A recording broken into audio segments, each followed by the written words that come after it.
Hey, Emily, what's on your radar? Well, a study with big findings landed with little notice late last month. The University of Chicago's Becker-Friedman Institute for Economics published, quote, lifetime earnings in the United States over 6 decades. Now, here's a quote from its findings.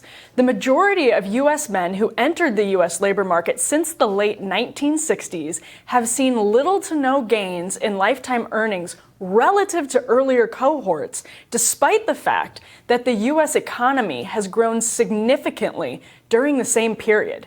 The authors concluded, now they also added, accounting for rising employer-provided health and retirement benefits partly mitigates these findings, but does not overturn them. Much of the stagnation for men, they noted, can be traced to the conditions during the labor market entry of a cohort. Newer cohorts of men face declining or stagnant median initial earnings relative to previous cohorts and did not experience faster earnings growth over their life cycle to make up for those lower entry earnings. A 142-word blurb on the study in Axios reported on its findings, highlighting the lifetime earnings of the median male worker declined by at least 10% for those who entered the workforce at age 25 in 1967, compared to those who entered the workforce at the same age in 1983. That's a lot of numbers, but this should be big news, particularly for a media that wishes to understand why it stood slack-jawed and teary-eyed at the Javits Center back in 2016, strangers in their own complicated country. We could talk about the legacy media's dearth of coverage and comprehension of trends such as this one. We could return to the well of coming apart and analyze our increasingly sordid socioeconomic structure and our increasingly nihilistic elites. That would all be true and would all be important. But while those issues are inextricably intertwined with their consequences, we can't afford to conflate them. So let's, for a moment, focus on those consequences.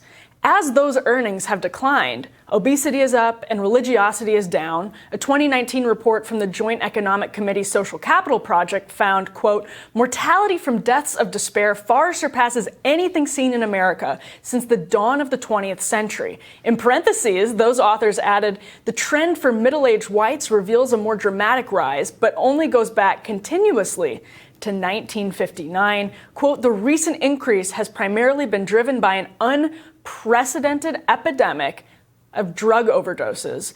But even excluding those deaths, the combined mortality rate from suicides and alcohol-related deaths is higher than at any point in more than 100 years, the study reads.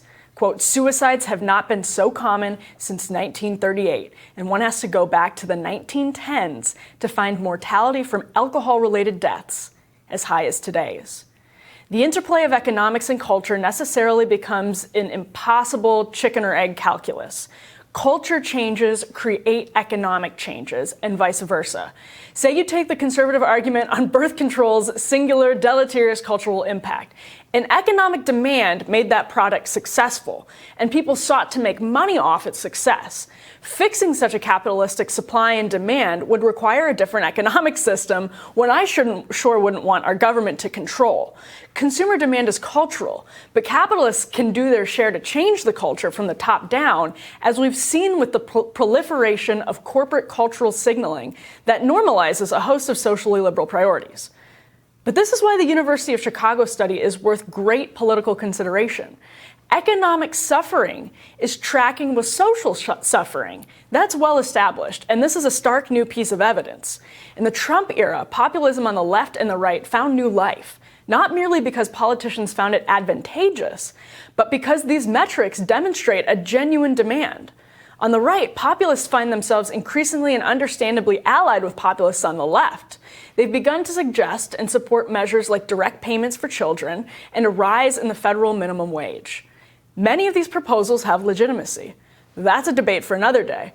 But what the building left-right populist consensus lacks is adequate recognition that rising wages, UBI, and targeted cash transfers to parents won't boost the working class without changes that money alone cannot fix, whether it's the marriage rate or the fertility rate.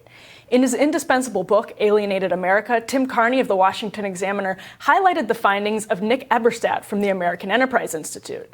Eberstadt, Carney explained, has written plenty about the grim existence of the American men who are not in the labor force. They're not using their free time to volunteer, go to church, or hang out with friends.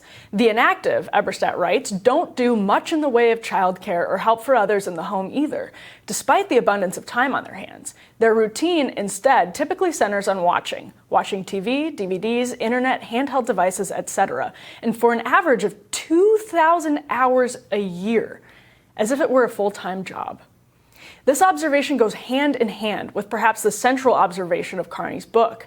Quote, it wasn't that economically struggling individuals tacked to Trump. It was that voters in struggling or vulnerable places shifted toward Trump. This is crucial, he wrote. Trump did well among individuals who seemed to be doing okay, except they lived in places that were very much not okay. Studying people by demographic data on a chart tells you only so much. Studying people in the context of where they are as members of communities is necessary if we want to understand our country.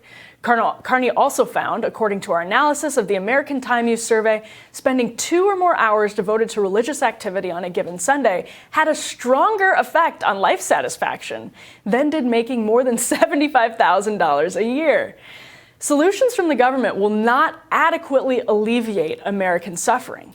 Actually, if Washington gets its way, those solutions will continue to buoy the fortunes of the ruling class, funneling more of our money into their bank accounts, even with the pretense of middle-class legislation. In D.C., good intentions always come with corporate baggage.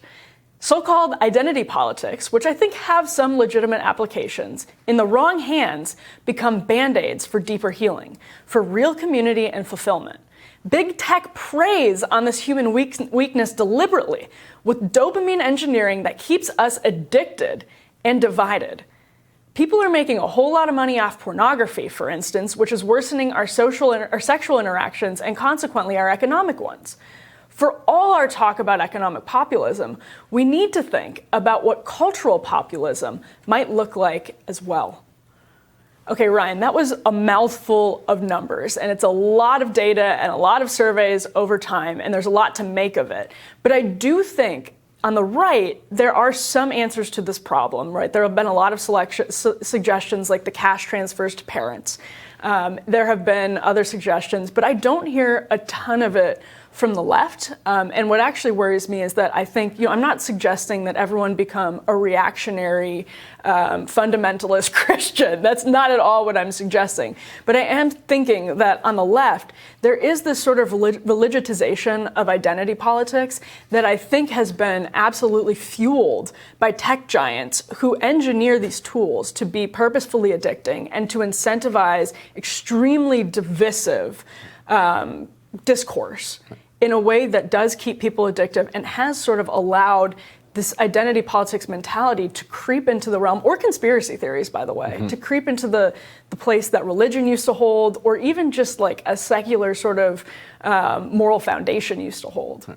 And the place where I would disagree, and I'll get into this in my own radar, is the idea that Washington doesn't have a major role to play here, because I think that Washington actually did play a major role in creating a lot of the malaise and the ills that you described here, particularly in driving down wages, in union busting, in offshoring jobs, in slashing tax rates that then expanded inequality and basically stripped the working class and the middle class of economic power and political power. And that contributed to their alienation and made it much more difficult for them to then, on their own, kind of organize their own lives to lift back up as classes. And so the result then is this degradation, and this regional splitting apart that Carney's talking about. Crystal and Sagar had on Alec McGillis, who wrote the book Fulfillment, which is, on the one hand about the company Amazon and the way that Amazon has become so dominant in our country, but the title is an obvious kind of has a double meaning: fulfillment, the way that life is becoming less fulfilling Absolutely. in this kind of split world. Yeah, that's a great point. And I do completely 100% agree that Washington played a huge role, if not the primary role, in driving all of this. I don't disagree with that at all. I guess I do wish that there was sort of an answer to what we're sort of like filling that void with. You know, what is the left's answer to fill the void? And I'm not saying the right's answer is perfect, because I don't think that's true, but I do think that we spend a lot of time talking about things like UBI when there should be a sort of cultural counterpart to UBI. It's not that UBI won't have cultural implications. Of course it will. But like there has to be something more that sort of tethers us to place, sense of place. We actually talked about this a little bit last week in sort of patriotism, the decline of patriotism on the left. It's like, well, what are you seeking to preserve? Or what are you seeking to create? What are you using and what do you like about this country that motivates you to make it a better place? And I think that's really important. There's an interesting essay in Jacobin this month about sort of the nihilism of today's elite class. I think it's on something like the rot of the ruling class. I think it might be how it's phrased in the headline. And I think there's something so true about that the ethos, that the cultural ethos, the cultural roots of the Washington's impact on our culture over the last, few decades, that just comes from this corporatist nihilism where, there's guides on how to dress preppy. But what's behind it, right? Like there's literally no merit behind it. You have where in the past that used to be, and I'm not saying we should romanticize those like the wasps of yore by any means, but I am saying, there used to be a sort of moral order that came with it that we lack right now. I think the left response is one that they are picking up the transfers, the child care tax credit. Right. There's been some adoption of that over on the left. I think Medicare for All would reduce an extraordinary amount of anxiety and give people some more agency over their own lives. But if you look also at the discourse around climate change, it is really organized around the idea that we can collectively make the world a better place and give us a sense of purpose. So I do think you're seeing some of that. Call it religiosity being infused into the left. Collectivism, communityism, There you go. all of those things. Well, coming up, Roger Fisk and Philip Wegman are on Team Rising when Rising returns.